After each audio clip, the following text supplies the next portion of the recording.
Greetings and love, Reggae Online family. Welcome to another Lounge Lyme. I'm your host, Coleen Douglas. This evening, we have a special guest. Her name is Kareece Lawrence. And tonight's conversation, I should tell you, is not just about music. It's not just about events. It's about culture generally, how we curate it, how we protect it, how it's performed, and sometimes even commodified. Kareece Lawrence is a creative force at the intersections of music, live experiences, Jamaican Rastafari identity. Her work is centered around Rastafari culture and Jamaican music.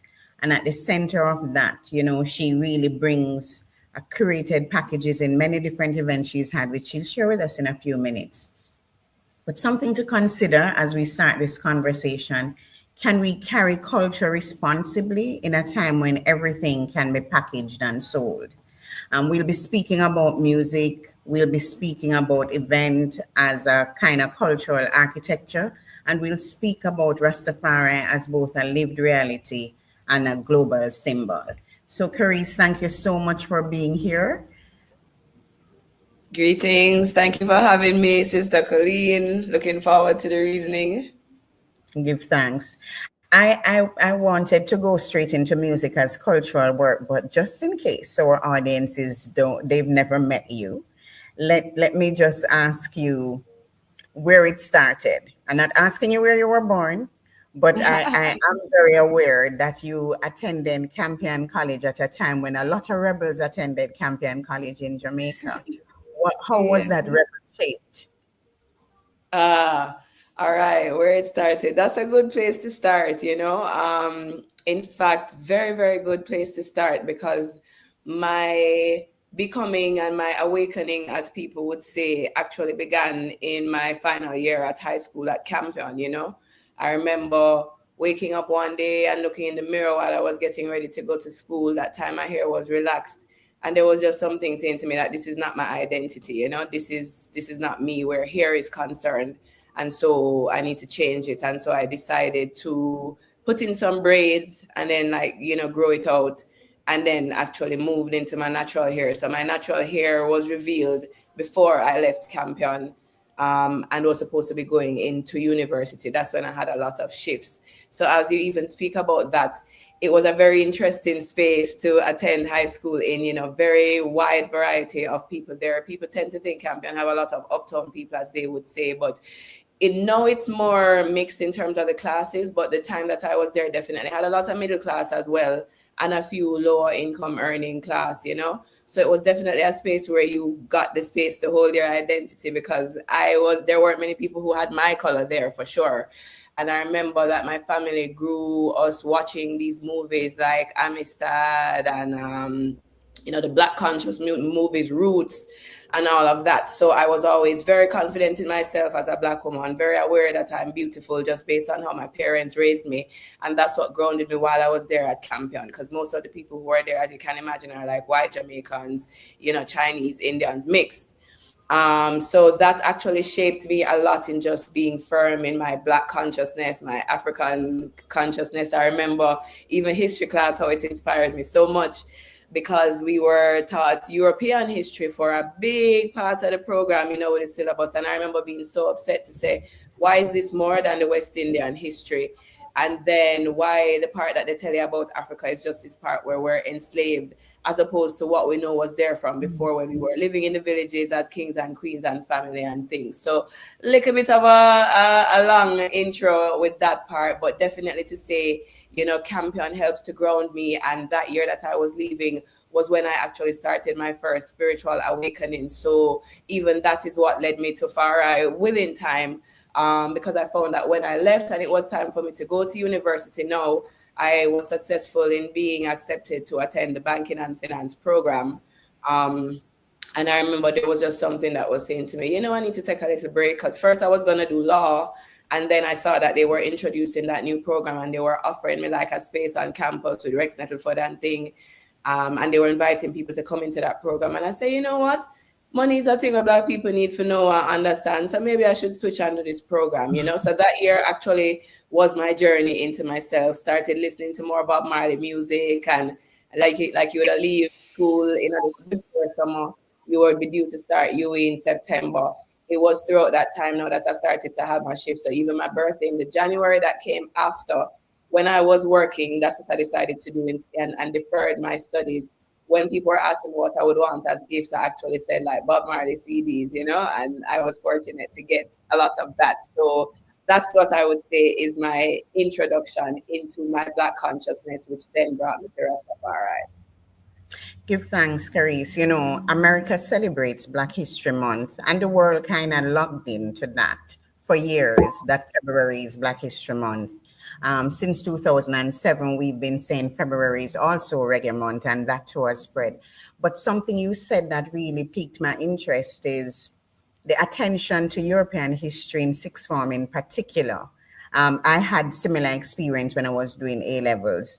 I don't think we had CAPE in my time. We were still doing GCSEs, A and O levels, but European history, understandably, because it was such a British education system, was heavier for the most part than the West Indian history. And the part of the West Indian history, just as you said, with Black history, really started at like a sugar and slavery conversation, more so than talking about tainos and just how it developed. Over time, I think public conversations have changed, but I wanted to say to you, and don't be disheartened, that the truth is that it hasn't changed much. I have a daughter at Campion in third form, and she's Wow. doing a full-fledged American history. Wow. Um, and I guess it's America's civil war period, but the entire year so far is just American history. And Wow. I keep asking, why can't we find room for African history since we are people of African descent, and a little bit more of Caribbean history beyond the sugar slavery convo? So, I don't want you to feel disheartened, but maybe that is something it's an active conversation I think we may need to have in public. But I want to go, you said, when she says Farai, by the way, she talked about Rastafari. When you say Rastafari and Bob Marley, I smile again because we are in Reggae Month. Do you think, tell me about, I think Rasta and Reggae are inextricably linked. Who do you think is responsible for carrying what local? Is it Rasta or is it Reggae? Is it Rasta that carried Reggae global or is it Reggae that carried Rasta global? Wow, very, very, very big question. And as I even hear you asking that question, I'm remembering a very interesting conversation I had with a Rastafari elder, about this whole Bob Marley thing and Rastafari and reggae and whether he thought this was a good thing or a bad thing or what.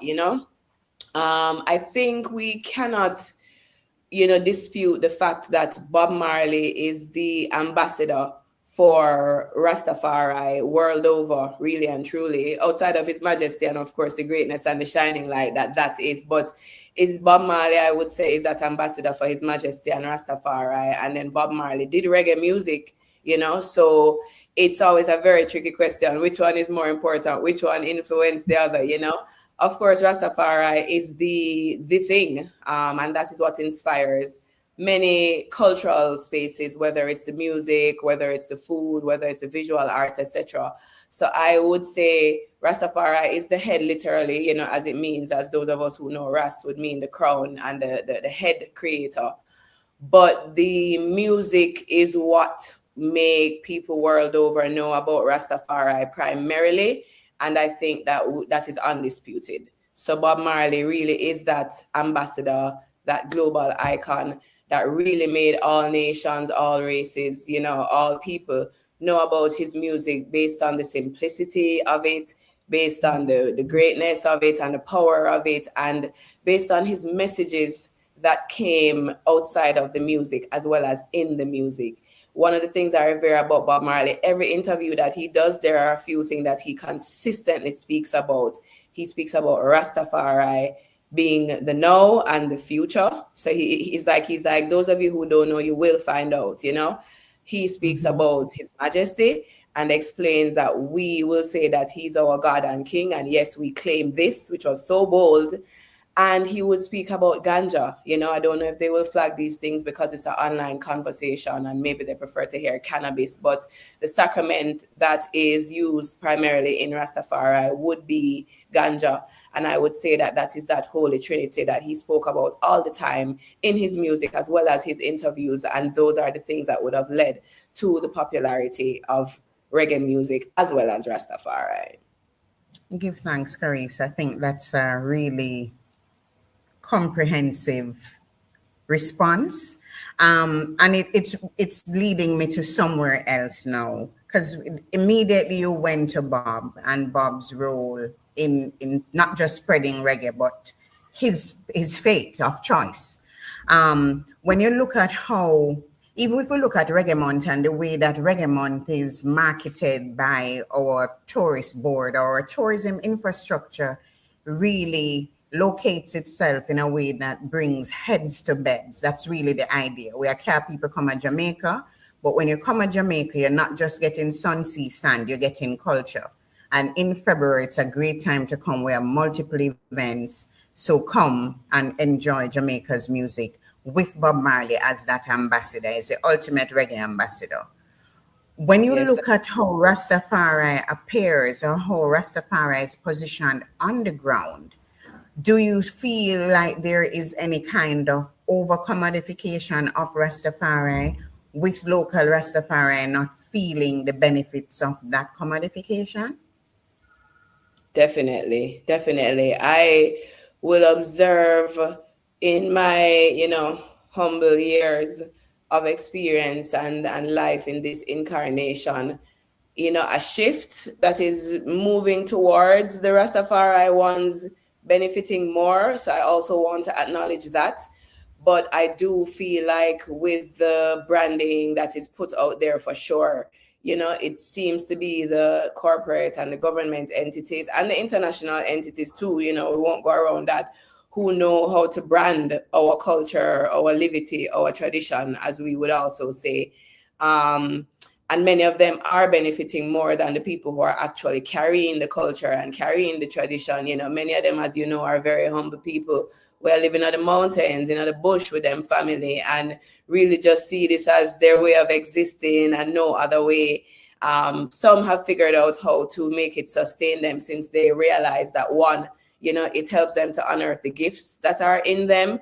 And two, they realize that people are acknowledging it. So there have been some shifts, I would say, but I do agree that the primary, the people who benefit primarily are the ones in those positions of leadership and I guess popularity. Because remember, say one time people never even love Rasta, it's where they them start love and say, okay, these ones are cool.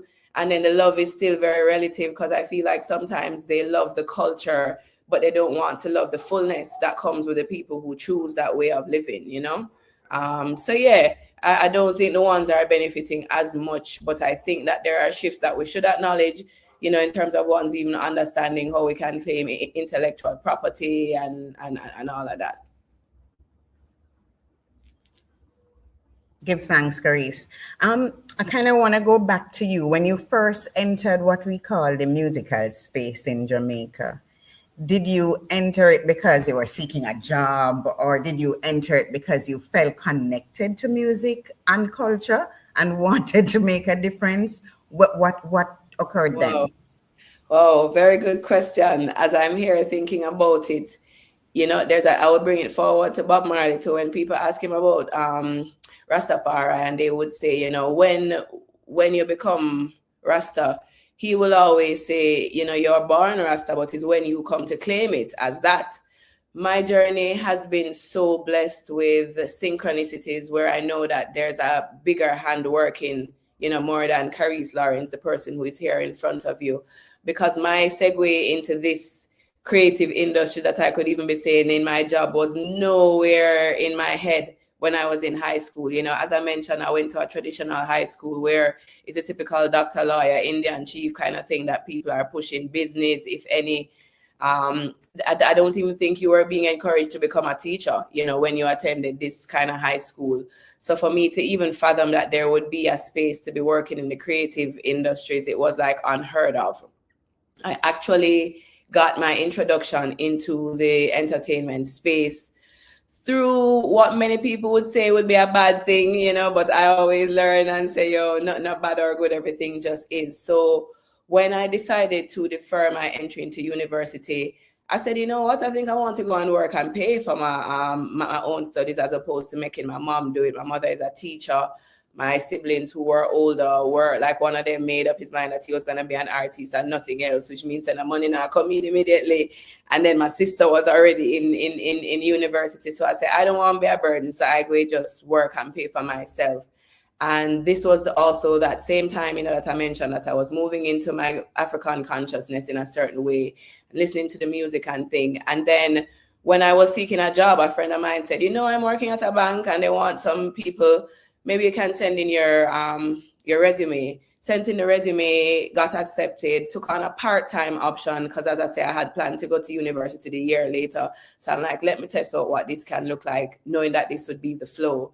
And actually, in that journey, I would have had my first set of locks then, and it was a neat, pretty locks where you go, just natural, big up Trudy, and get your hair done. And just said who used to work there, and get your hair done every 4 to 6 weeks. Very neat and thing. And I remember one day having an experience there where a young lady who had sister locks, that was a thing. You might recall all the beautiful Black women who you revere were wearing that style at a certain point. And a sister of mine,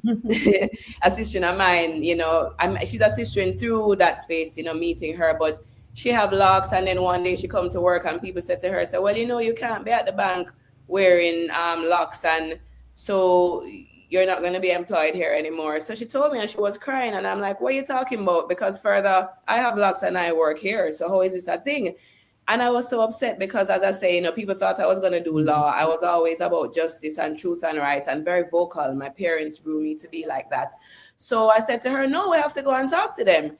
So when I went to the operation manager at the time, I said, what is going on? Why this young lady is being pressured for this hairstyle? And if there's a problem with her, there should be one with me as well because I have it. So you could tell that this was now this elephant in the room that nobody wants to deal with. So he was like, I'm going to have to check in on things and get back to you and whatever. By the time the man get back to me, my dear, them say it's against the bank's dress code to have locks. So I need to change my hair. And they said she's on contract. So she's definitely, they're going to end that contract. But I would have been on staff fully, even though I'm part-time. So my thing was a little trickier now. So they were like, whoa, we have this thing to deal with. So I said, well, yes, we have this to deal with. Come here, get a lawyer and everything now because this have to go change. So it was that whole journey that actually sparked my introduction into the creative industries, because when they kept on coming to me and tell me that, you're going to have to change your hair to conform to our standards. I said, no, I have all of the document them with when we do the interview. And then she said, this is how me look. I'm a sign a thing and it never said me can't have locks. It said you couldn't have Nubian knots. And I remember seeing that and feeling upset because I was just like, but Chinese bump cute and Black woman look cute in them something here. Yeah, so why you can't have that hairstyle, But I also was warned when I was doing literature in high school, about how Jamaica is very colonized in our mind the same way, even though we're free. And I was made very aware that there was even a time when women who looks like me couldn't even work at the bank. So maybe on their end, it was like, oh, you're already working here. That should be good enough. Don't give you too much problem now with this identity thing. So, me get a lawyer and me get Mrs. Horton. That time she was the fiery one.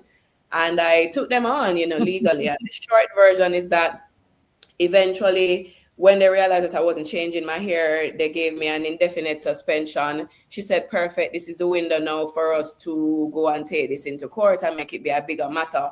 And then when I was telling a friend, that I've been dismissed now because I was sharing with her what was happening, she said, Kareece, you can start working with me tomorrow and you're going to make more money and you're going to actually have fun doing the things that you like and you don't have to worry about now dressing on a corporate clothes and whatever. This friend is Julia Braham, who is a music video director. And so I literally started working with her the day after I was suspended. That's how I got introduced to this whole other world of knowing that, whoa, people are doing things where them love. I love music. I still produce content. I always love helping people to tell their stories. I was earning more and everything. So long and short is that by the time the bank even figure out themselves, I'm never interested in them again. So them, they just pay me off. We just show up at work for show them, say, we win the case. And, just to be an inspiration to the others who were there, to say, you might feel like a sprat against the wheel, but stand up for justice and truth and rights, and that will prevail. So by the time they offered me back my job and thing, I was just like, not interested in this, doing something that I love, earning more, whatever. So goodbye. So I actually started working with music, in that kind of way at first. And then through that, as I said, just divinely guided to then work at the opening ceremony for Cricket World Cup. Saw a job opening. My sister told me about it, applied for it, got through to that. That was a beautiful experience. And I was working with people at the top level of things. Lantoinette Steins, who most of us know is one of Jamaica's best choreographers, as well as, she has her dance company. I was working with Jerome Hamilton, who, works with one of the leading agencies in Jamaica, entertainment agencies.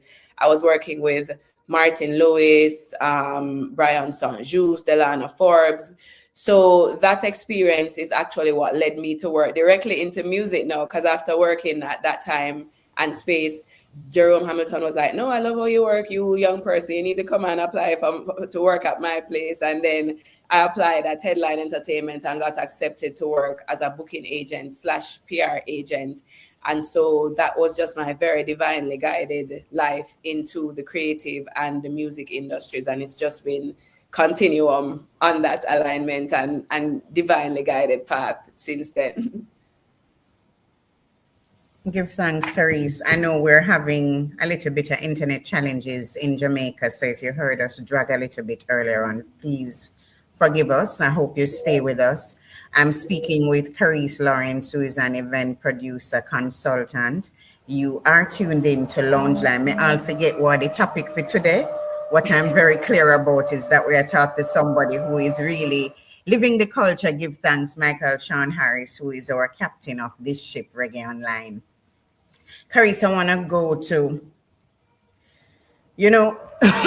sorry, I think I met you first. I'm not sure if it's Headline or I met you first through, what's that thing? You all were at Edna Manifesto Jamaica. Mm-hmm. So I want to ask you about how you feel about music functioning beyond performance, and music as advocacy or resistance and even healing. Yes.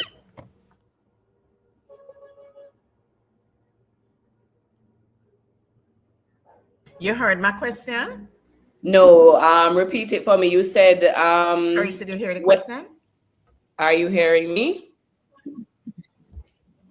I'm hearing you now. I was saying to you that I met you in Manifesto Jamaica and just wanted your thoughts on music beyond performance, music as advocacy, music as healing, music as education. Just give us your thoughts on that. Yes. Yeah. Me remember meeting you at Ednaman every time. I say, oh, is this pretty black woman, man? I forgot be my friend. I forgot be somebody with me, and she's so pleasant and all of these things. And I was like, yeah, this is what we want to see.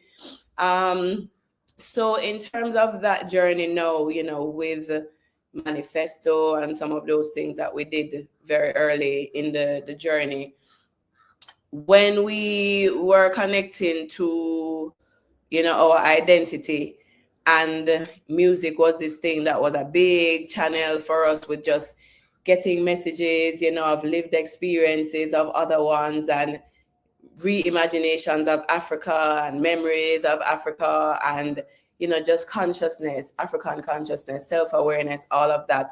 I found that when I went on this journey of Afro consciousness, I really was inspired in so many ways to say, okay, how do I'm somebody who, anybody who's my friend going know by now, anything when me know, me always want to share. And I saw me learn as well, through friends who live the same way. So when I was aware now that music really can change people's lives in a kind of way, I remember this is one of the things that actually led me to Far Right, because I would say first it was African consciousness and roots consciousness, listening to the music and all of that.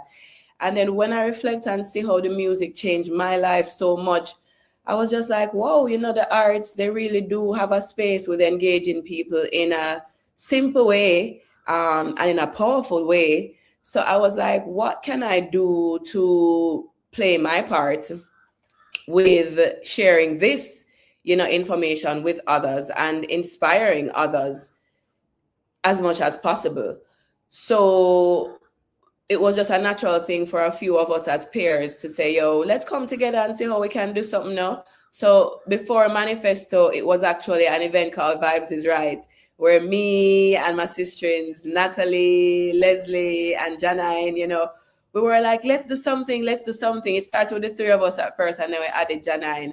And then we were like, we should do an event, and we should make this event be vinyl music and roots music, and, keep it out of wiki wacky, because we love out there so much, and we're like, people need to know about this space and know, say it's okay to drive maybe 15 minutes or 20 minutes to get to this paradise and have a great experience. So we started off with that ideating and that manifesting, and then through that journey we connected with a brethren called Che Katari, who is the founder of Manifesto in Canada. So when he was telling us that he's a part of this entity and how he wants to be changing people's lives over there and spreading graffiti art and that kind of thing, we were like, well, so we need to do this at Jamaica, because we have no friend who we think would have been interested in doing this and whatever. So we could make it happen. And he was like, sure, let's go. And he came to Jamaica. I remember our first meeting was at a Jamnesia, out by Bull Bay. One of those cultural spaces, again, that we have to big up because they teach us so much and ground us so much and give us this space to gather with other ones and for artists to express themselves and think too. We had our first meeting there, and then after that, we're like, okay, we're going at Dirty Bookman, we're going at Kabaka, we're going at this person, that person. And then the second meeting happened at one church, the backyard at a church, Boulevard Baptist. I was attending that church, and then Dirty Bookman family was living nearby. So we were like, all right, we can work out getting this space here. And that is really what birthed this whole thing, And with Manifesto now, when we were designing it, we said, well, all right, graffiti art isn't the thing in Jamaica. And this time murals and this wasn't no big deal in Jamaica like that. Not to say Jamaica don't always have artists, But we were like, all right, let us design it. So what we designed it to be and to do was to say educate, expose, and empower youths, and people from grassroots communities through the arts. And that's what we set out to do, and that's what we actually did. And through that mission, so much great work was done in terms of connecting with grassroots communities and garrison communities in Jamaica. And we decided that we were going to push many different art forms and not just the performing art that people would know to say, all right, you're a singer-songwriter or, you're even an actor. We love art and we love the actors, but maybe this is not such a big thing. So we make people know, say, you're an art of theater. You're an artist of theater. So that's a big deal. You're an artist that does culinary artists, because food is a big deal and so important as well. And of course, we know about the visual arts and we know about the literary arts. And then an interesting thing that we ideated was the spiritual arts. And this is how I know the thing bigger than us and his ancestors working through us and, the continuum journey. Because what them young people here, we are 20 a little bit know about saying, say, make we push spiritual arts to make people know, say, yoga and these African religions and traditions are actually important in terms of connecting you to yourself. So yeah, that's a little short, long version of how the segue into Manifesto Jamaica came. And then through that, as I said, we do great work in terms of even creating spaces now for more of the entertainment that we want, So we used to do some live events at Bookophilia. They gave us the space. Thank you so much. The owner of Bookophilia, Andrea, is who now is a part of Kingston Creative, and you see the great work that's happening through that space as well. But we were able to promote what we are living and doing, which is more roots and Rastafari. When we just started Manifesto, I never eyed up Rastafari yet. So people that ask me if I'm a Rasta, I say, them people are a little too confusing. I not call myself that. I could just say I'm an African conscious person, But then 3 years or so later, here I was saying that this is the identity and this is who I am, which is so funny.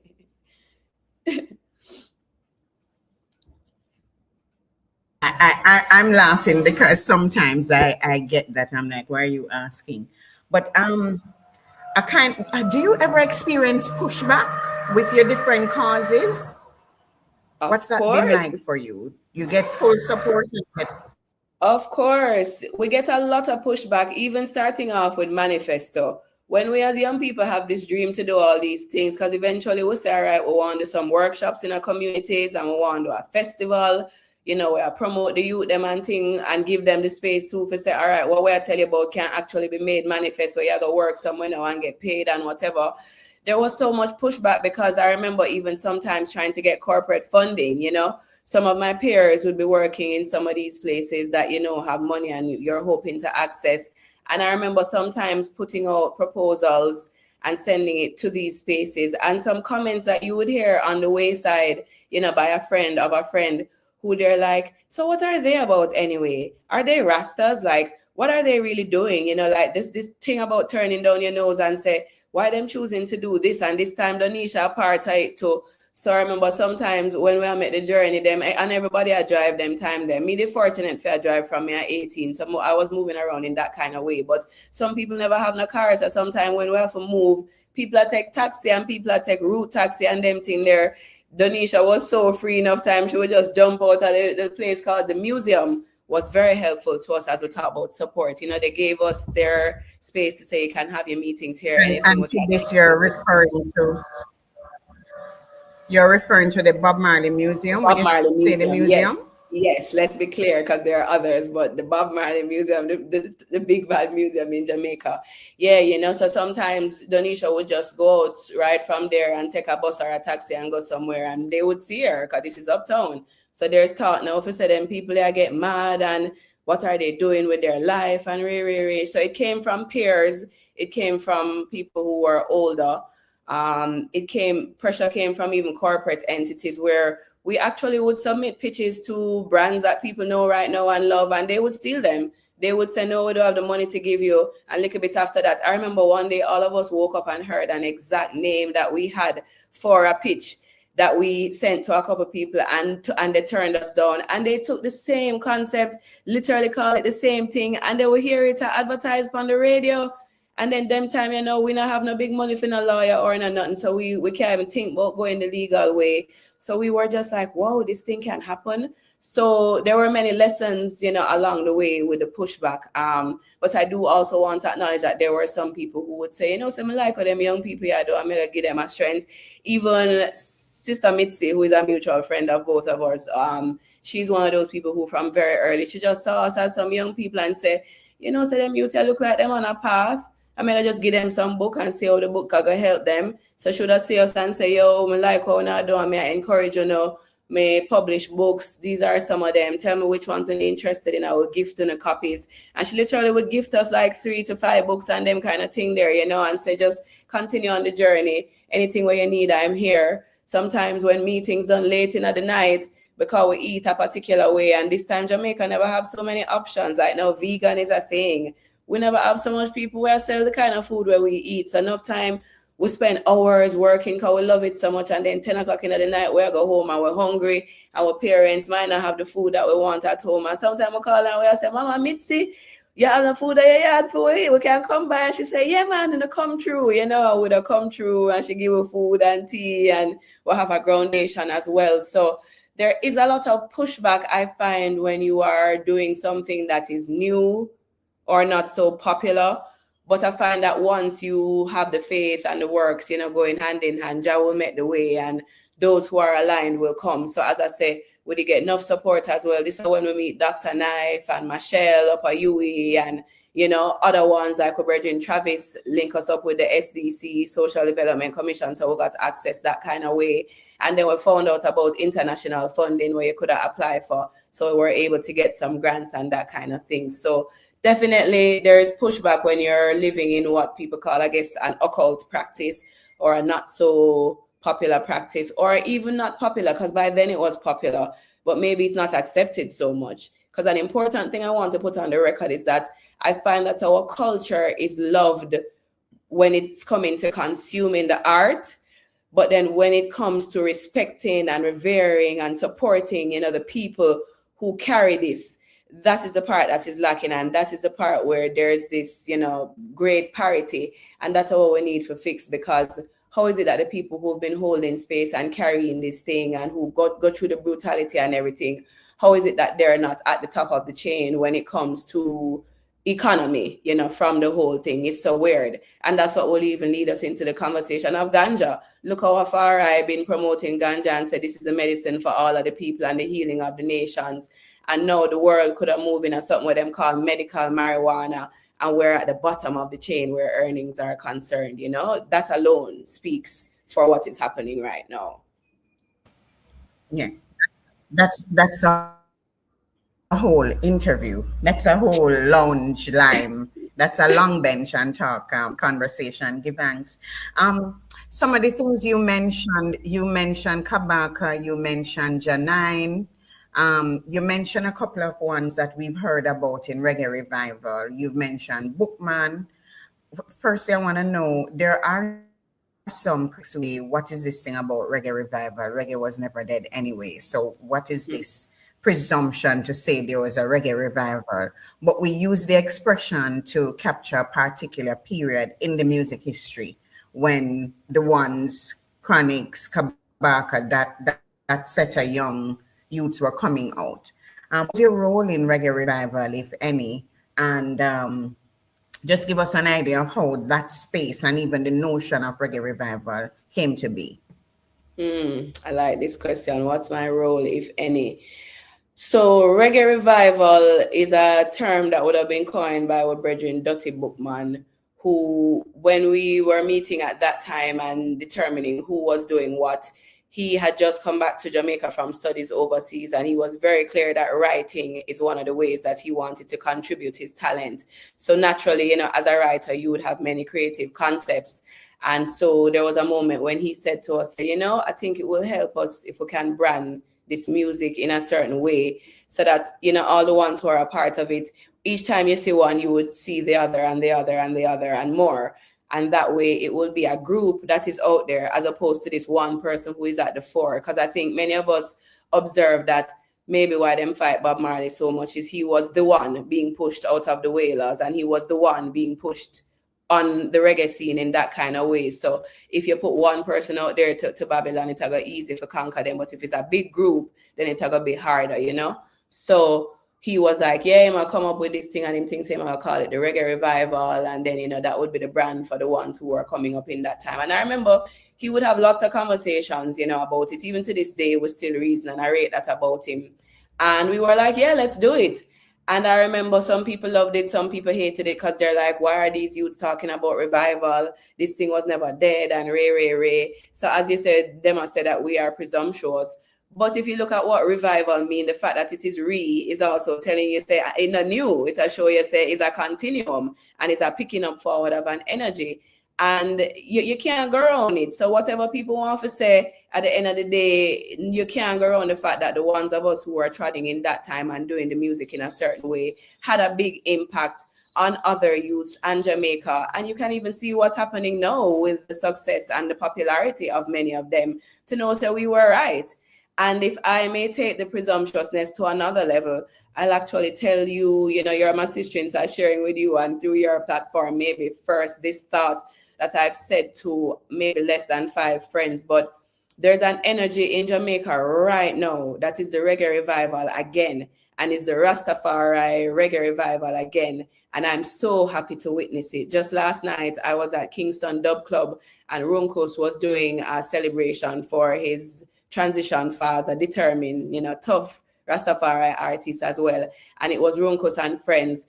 And when some of his friends came up performing, I was saying to myself, this thing that I've been feeling from about last year or 2015 or so, see it again for true, because we see ones like Carbon and David Slur, Ronkos, all of these youths, a sister named Makeda, we still want more females on the battlefield. That's always the area that will have a little bit of a shortage. But, we have Azalange, all of these ones.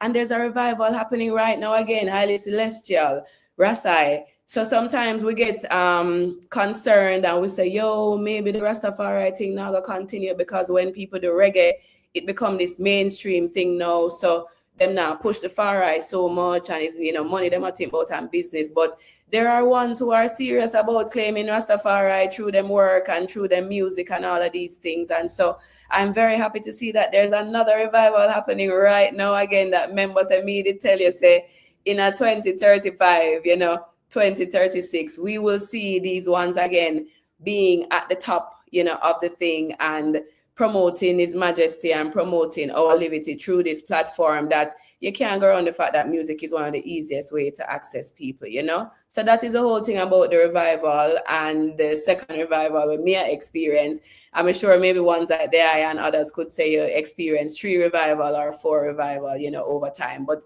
there's definitely something about these 10-year spans where you see these cycles that are like a continuum. Give thanks. I'm going to drag you, and you can.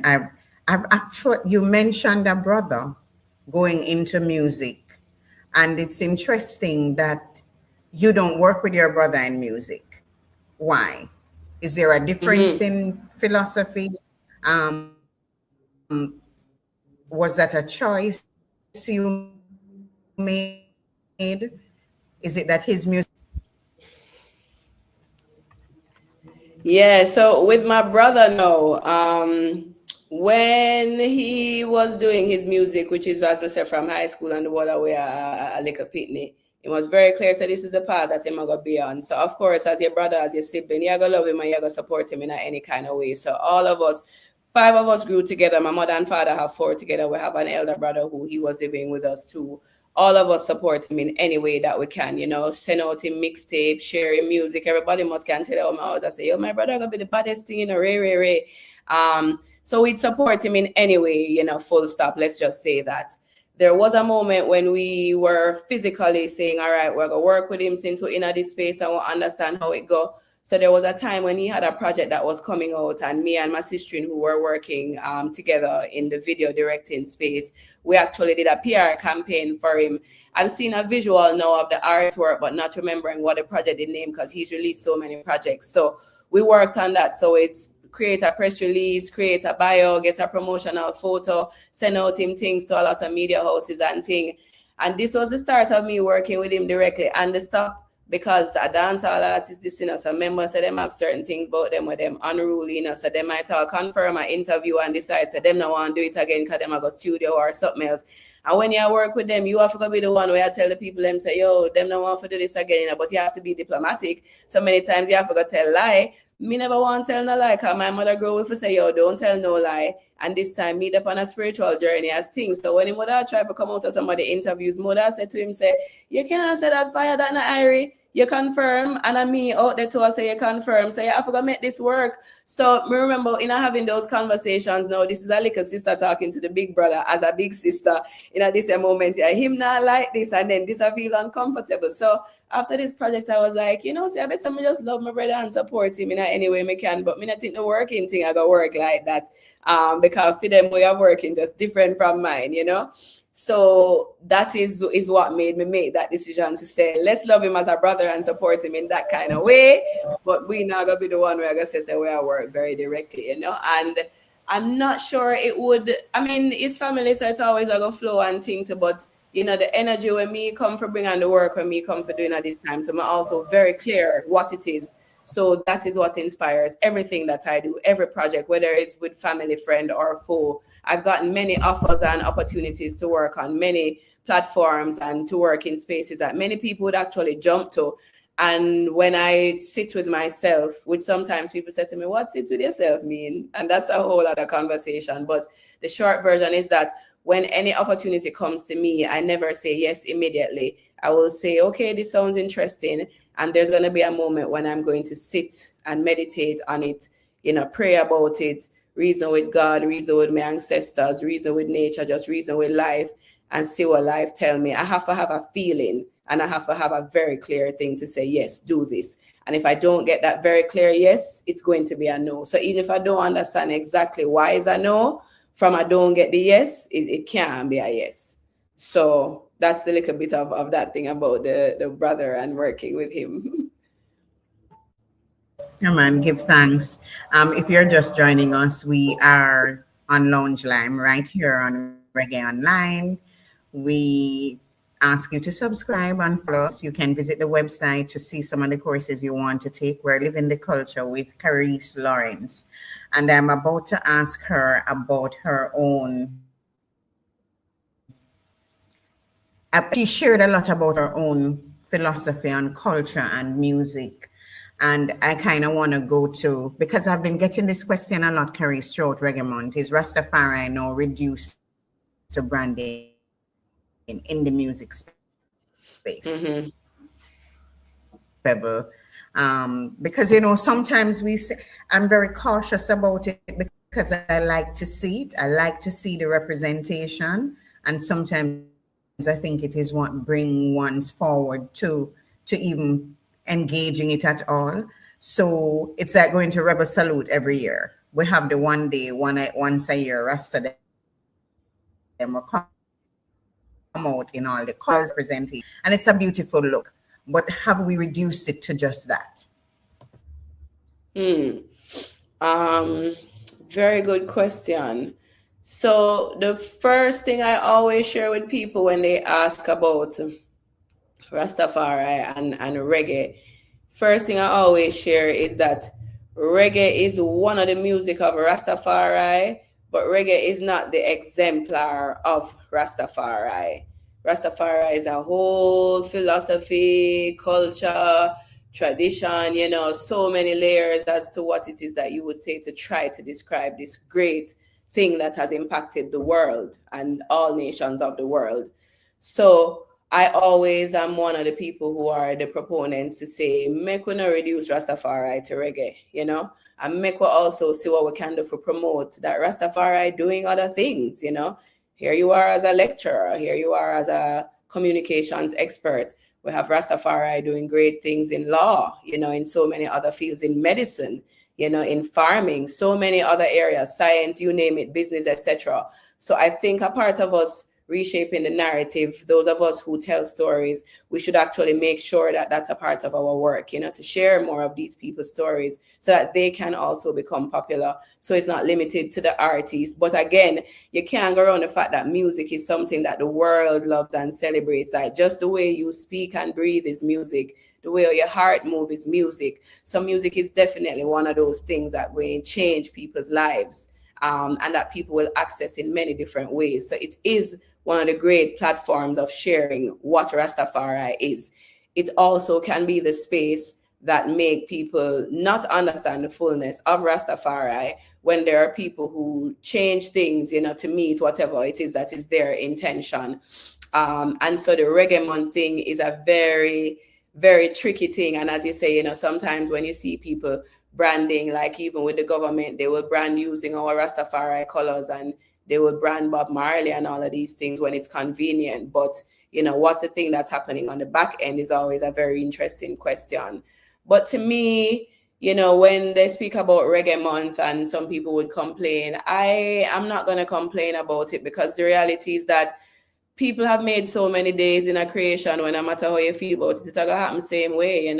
So if Black History Month is there as a thing where already is there, and we say, well, we make ours to be the Reggae Month, why not? It comes down to branding and marketing. And again, when I even look at the people who I saw last night when I went to this event, which big up Gabriel took us, he's been holding that space for decades almost. And it shows you how consistently doing something where you love and where you're serious about are going to bring success.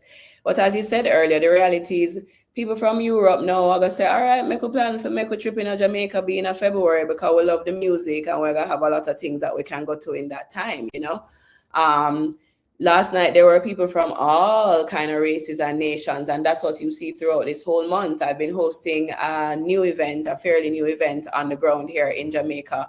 And from the first one to now, every single event, what I noticed is that there are people from the international space there, whether it's Europe, whether it's, Central America, whether they might come from Canada, USA, the Caribbean. There are people from all over coming, and it's the music are gonna be one of the things we're gonna draw them. So I think where branding these things is concerned, what we must always just look at whenever we're the ones, in these positions is how do we do this with integrity? So it going to tie back to what you were asking earlier. If we're going to use this branding to help sell Jamaica and sell certain things, all right, we can't go around that. But how do we do this in a way now that actually benefit the people who are the heart and soul of this thing? And I think once we're able to balance those two worlds, then it is what it is, you know, and you can't go around it. Even when we were coming up with the manifesto and doing the things, there are elders who would come and reason with us and say, yo, I don't know if we're doing this intentionally or if it's just the ancestor them or a divine thing, but we know I change the things so much, you know, when I show the people them how they can dress a certain way and this and that, and when I wear the banner and, you know, when I wear these things, like even right now, the shirt I wear is my brethren who is an artist, Delroy Millwood, take a portrait of His Majesty and, you know, put it on shirts and them kind of thing here. We have things with Marcus Garvey, where I read a book them where I Nation, I sell to big up I Nation. So yeah, you can't go around the fact that we're in this time of branding and marketing and the visual things, especially with social media and all of that. So it is going to happen, and I'm not going to be one of them who will complain about it. But I'm just going to say, if you're going to do it, make sure say you respect the intellectual property and make sure say you make the community and the ones benefit, you know? That's what I would say.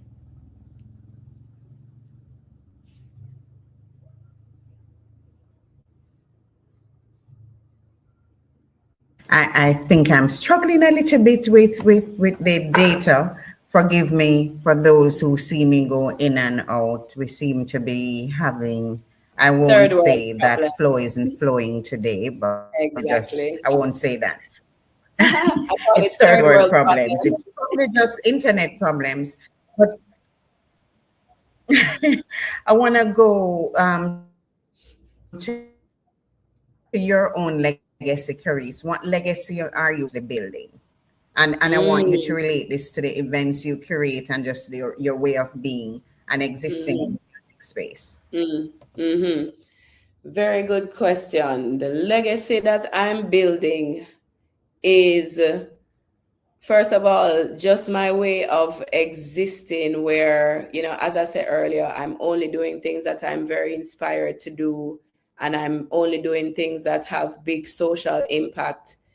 You know, a part of my legacy is even showing up in this kind of way and making the youth see that you can choose a career outside of what may be the traditional, even though things are shaping, because even Campion now, as we mentioned, have steel pan and dance group and all of them thing here where we never have when we are grow up. So already see the shifts. But I have it that a part of my legacy is definitely to influence the youths in a positive way. So one, I want to show them that you can choose some path in the creative and wellness sphere that is connected to one word that is connected to what it is that your heart, you know, wants to do, what gives you joy, what gives you peace, what you really love, and sustain yourself, you know. Riches and wealth is very much a perception kind of thing. Of course we need money, and of course we need tools, and of course we'd love for a lot of that. So I want people to know, say, yeah, man, from see she'll do it and she all right and she'll live and she look okay and she healthy and she have peace of mind and she have joy. All right, that means I can do it too. So one, I want that to be a part of my legacy. And two, I definitely want a part of my legacy to be around the things that I produce. So as I mentioned earlier, I produce events, I also produce content. So even the content that I produce, the videos that I tend to work on would again be people who are doing conscious music, roots music, Rastafari music. The artists who I work with, you know, they would be doing that same kind of thing.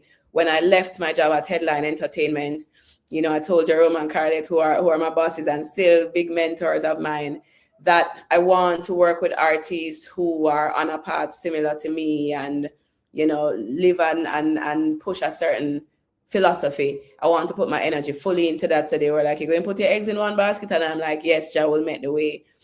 And I left there to say, okay, I'm going to now be a part of the management team of Janine and Protege officially and, you know, focus on working with these ones and then just continually change, you know. So we had the videos, so naturally I got to produce a video. So we'll continue the work of the producer through that space.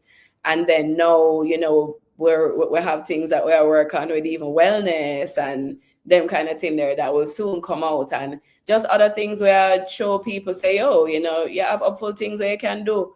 So we want our legacy to be social impact, and we definitely want it to be events. And it naturally is that, because as I said, one of my first jobs in the entertainment world was working on a big event in Jamaica, the Cricket World Cup opening ceremony. That's a once in a lifetime opportunity, and then just was guided afterwards. So it got to a point where I'm like, okay, I've worked on a lot of people's events, because through my work, I've worked on many of the biggest festivals in Jamaica and the Caribbean, the Reggae Sumfest, the Dominica Creole Festival, St. Kitts Music Festival. I used to book the talent for the Reggae on the Hill Festival in Barbados for 5 years, you know.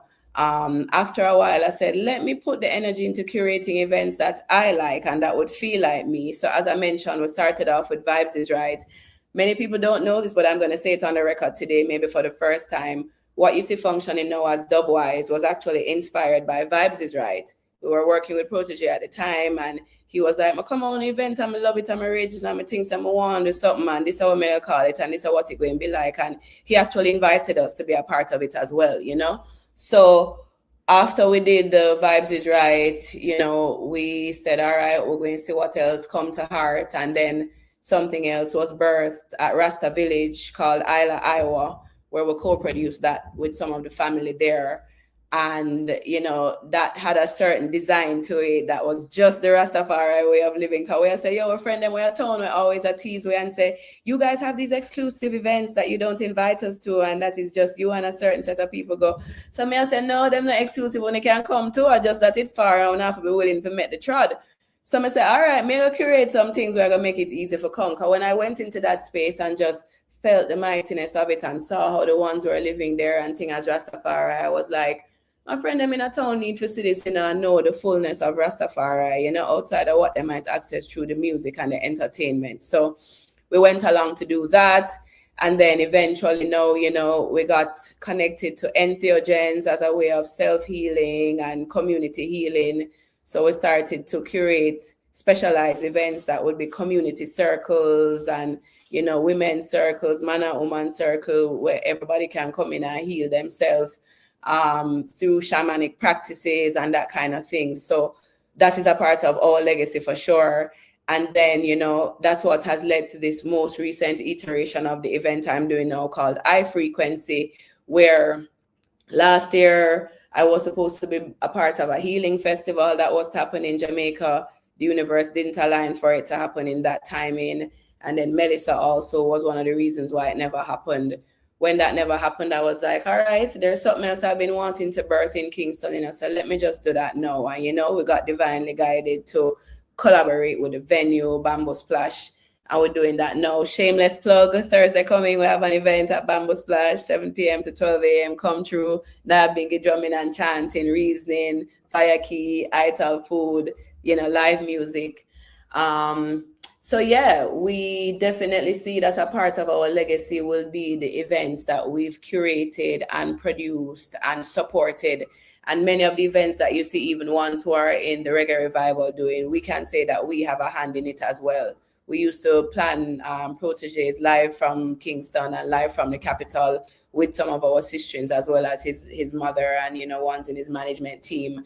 And now we see that he's doing his festival too, the Lost in Time Festival. So part of my legacy definitely going to be some of these events, and I do want to move into a festival. This will potentially be a festival. There'll be others too as well. We're just going to make the universe guide us in that kind of way. But yeah, I think my legacy will be how the spirit of Rastafari has translated into the work that I do, that hopefully inspires many people world around, and that also sustains me and helps to preserve the culture and educate people about the culture. That's what I would say. Give thanks. Thank you, Michael, for also sharing High Frequency on our screen. Kareece, as we close the conversation today, I just want to remind our listeners that we want to acknowledge that music is not just a sound. It's not just a performance, and events are not just gatherings. It brings together community. Music events are really living systems. We talk a lot about culture and creative industries as ecosystems. We can choose to exploit it, or we can choose to protect it, really. So I want to give thanks for Kareece for sharing with us today about her role. I'm happy and very, very happy that I could share her with you. We could have many other conversations, but I wanted us to get an understanding of curating events in these times, and in these times when it's harder, when we have online streaming, when we have less support from sponsors, especially if it doesn't connect with brand, and when we think big events are the only thing. So thank you, Kareece, for moving into more industries with intention, with awareness, and with responsibility. And may we all leave here asking ourselves about our own legacy. And I dare say, are you simply a consumer of culture, or are you a creator? Kareece, are you a creator? As we sign out. Ashe. Thank you. Thank you so much for having me. Big up Mikey Sean Harris as well, doing amazing work, through the music space and the music industry. And yeah, I do want to reiterate that point that you've made, Coleen, where for me, one of the biggest blessings and one of the reasons why we do events is it allows for people from all walks of life, from all nations, all races, to come into a space and tap into whatever is being offered into that space. So if the frequency is high and the vibration is high, just imagine how many hundreds or thousands of people are impacted by each one who leaves there feeling more bright and more light and more connected and more rooted. So we give thanks for these spaces that allow for community to build and for people of like mind to gather, and for art, to do one of its biggest functions, which is to inspire and impact and empower. Thank you so much for having me, and blessings and love every time.